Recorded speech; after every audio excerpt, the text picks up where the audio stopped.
Halo semuanya, jumpa lagi bersama saya Melanie dalam rubrik Legal Journal.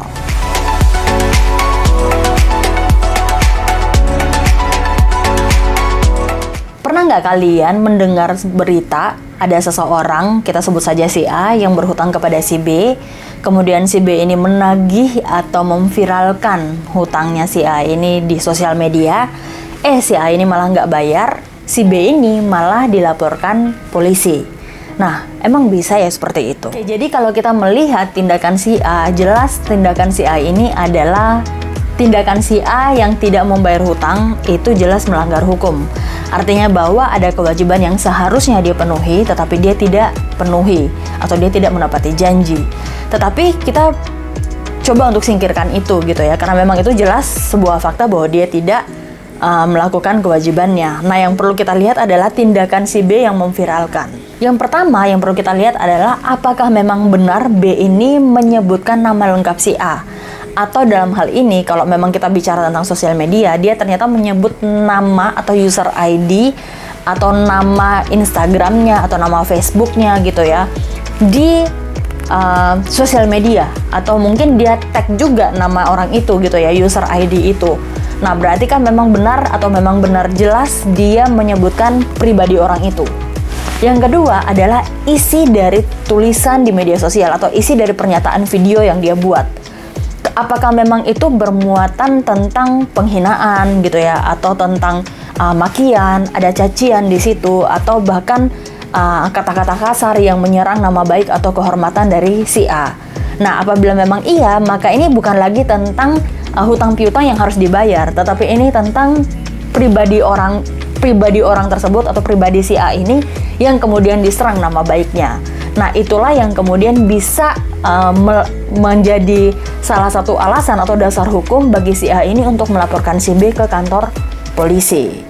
Nah, selanjutnya adalah pasal apa sih memangnya bisa dikenakan gitu ya. Sebenarnya apabila memang yang diserang oleh si B ini adalah nama baik dari si A, maka dia bisa dikenakan pasal 310 Kitab Undang-Undang Hukum Pidana atau pasal 315 Kitab Undang-Undang Hukum Pidana dan pasal 27 Undang-Undang Informasi dan Transaksi Elektronik. Pasal 310 ini tentang pencemaran nama baik, pasal 315 ini tentang penghinaan ringan, dan pasal 27 Undang-Undang Informasi Transaksi Elektronik ini juga tentang pencemaran nama baik yang dilakukan di sosial media gitu ya, atau melalui digital.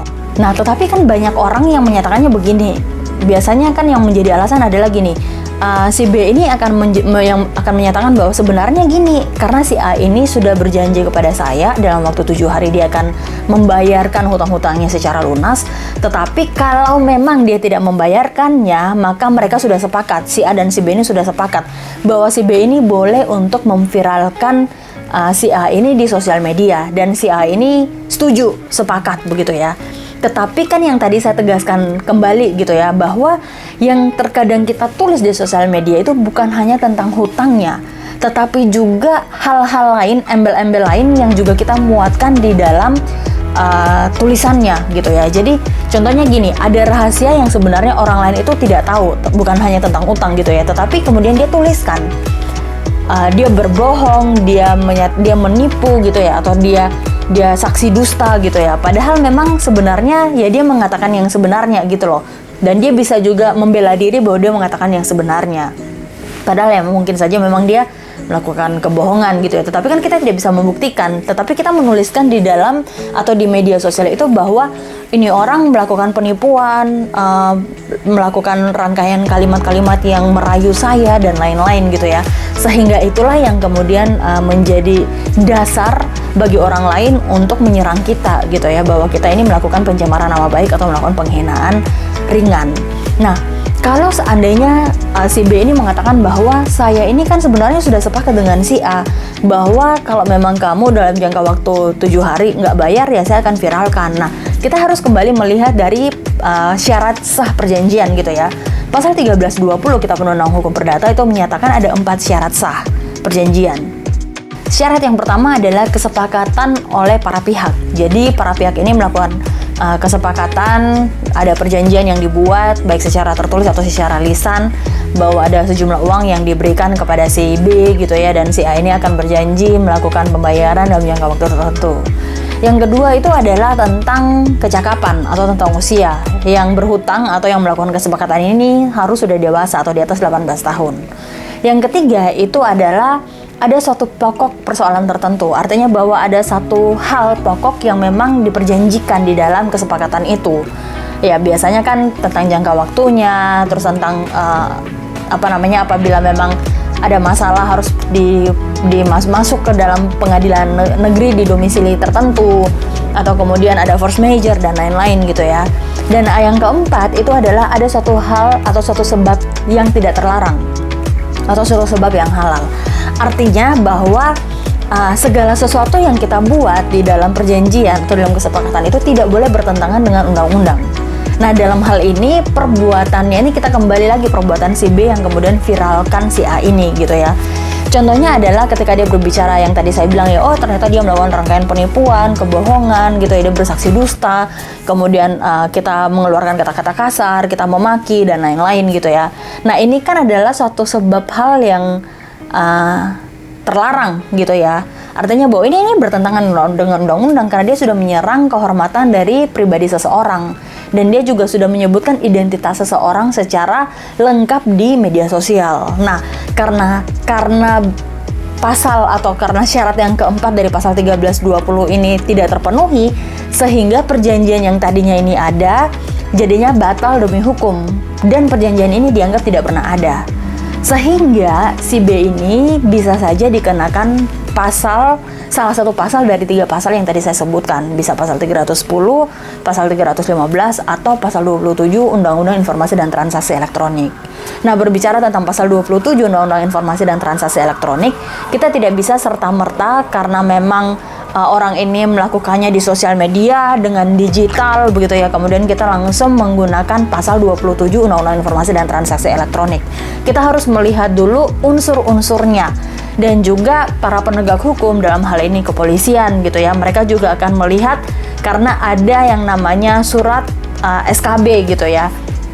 SKB ini menjadi salah satu petunjuk bagi mereka apakah memang benar apa yang dilakukan oleh si B ini masuk atau memenuhi unsur dari pasal 27 Undang-Undang Informasi dan Transaksi Elektronik ataukah tidak. Nah, meskipun pihak kepolisian ini menyatakan bahwa ini masuknya ke pasal 310 atau pasal 315 Kitab Undang-Undang Hukum Pidana, sangat dimungkinkan juga bahwa majelis hakim ketika melihat seluruh unsurnya dan menganalisa, melihat buktinya dan memeriksa saksinya, kemudian menyimpulkan bahwa ternyata si B ini tidak hanya memenuhi unsur dari pasal 310 atau pasal 315, melainkan juga memenuhi unsur dari pasal 27 Undang-Undang Informasi dan Transaksi Elektronik. Nah, itulah yang perlu kita pahami dan kita perlu untuk mempelajari dengan baik, kita mempertimbangkan dengan detail. Kalau memang ternyata ada orang yang berhutang sama kita dan kita ingin untuk menuliskannya di media sosial, belajarlah untuk bijak mencari kalimat yang tepat, yang halus, yang tidak menyinggung kehormatan seseorang atau identitas seseorang, sehingga kita sendiri juga bisa terselamatkan dari yang namanya masalah hukum.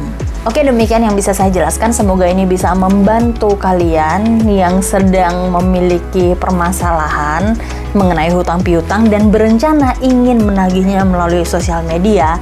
Kalian bisa menjadikan sharing saya ini atau informasi ini sebagai bahan pertimbangan agar kalian bisa menimbang dengan jeli gitu ya, dengan benar-benar dan dengan serius, apakah kalian harus menagihnya di sosial media ataukah lebih baik kalian menagihnya langsung kepada orang tersebut.